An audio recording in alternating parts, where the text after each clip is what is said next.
ఈరోజు మమ్మల్ని ఏమంటాడు నిన్న స్పీకర్ గారు, మీరు మాట్లాడితే కట్ చేస్తా అంటాడు. నేను స్పీకర్ గారిని సూటిగా అడుగుతున్నాను, గతంలో ఉన్న స్పీకర్ గారిని వాళ్ళ పనితీరును మీరు చూడండి, చూసి దయచేసి అట్లా వివరించండి.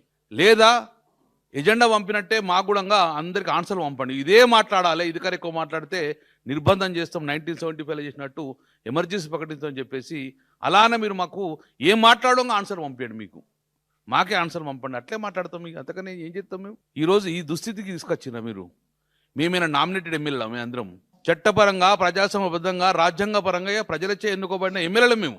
మీరు మా గొంతు నొక్కే హక్కు మీకు లేదు. మీకు ఎక్కడ ఆ గొంతు నొక్కే హక్కు? మీ స్పీకర్ పర్మనెంట్ చైర్ కాదు కదా మీది.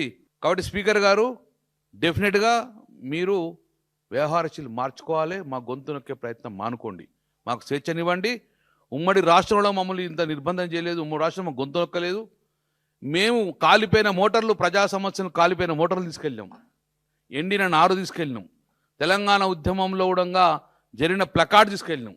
మరి ఈరోజు ఎందుకు ఏమైంది మీకు? ఎందుకోసం మా గొంతు నొక్కే ప్రయత్నం చేస్తున్నాం?